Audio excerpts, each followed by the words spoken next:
I'm a magician.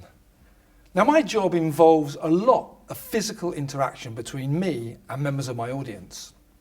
Physical interaction like when I hand you that deck of cards, ask you to take a look through, remove one of the cards, then maybe I'll hand you a pen, ask you to sign your name across the face of the card, remembering of course to blow the ink dry. Then place that card back in the deck, give them one final shuffle, and then hand all that back to me so that I can find your card. Now that sounds pretty straightforward, but believe it or not, presently, that's something I'm not allowed to do anymore.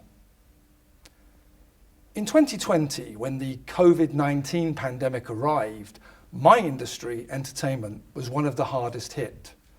For theatres, it was curtains down, cruise ships were grounded, clubs, pubs, bars, restaurants, weddings, even funerals, and just about anywhere you can think of that could host live entertainment were all shut down. And thousands of magicians' careers, just like one of their magic tricks, vanished overnight, including mine. But magicians are a creative species. In fact, we've been finding various different ways to perform our magic on various and different mediums for many, many years. Harry Houdini, for example, in the early 1900s, was performing a marvelous mind-reading miracle on the then newly invented telephone. Radio soon followed, with magicians able to perform magic on the radio waves for listeners at home. Television is the medium that we are most familiar with, none more so than watching the grand illusions, the type performed by David Copperfield. I remember as a teenager growing up, seeing David on television making the Statue of Liberty disappear.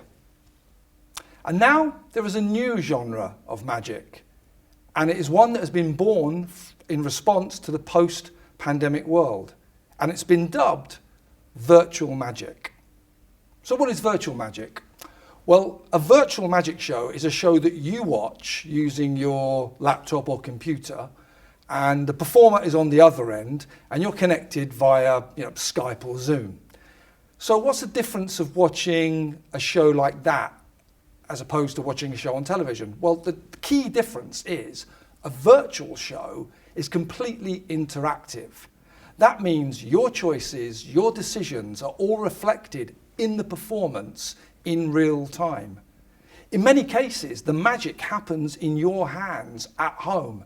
And remember, this performer is maybe thousands of miles away, potentially on the other side of the world. It's a really exciting time to be involved in magic right now, with many magicians now researching and developing material specifically for this platform. It's crazy to think that the technology that makes all this possible has been around us for many, many years. It just took a worldwide global pandemic to make us learn how to use it properly.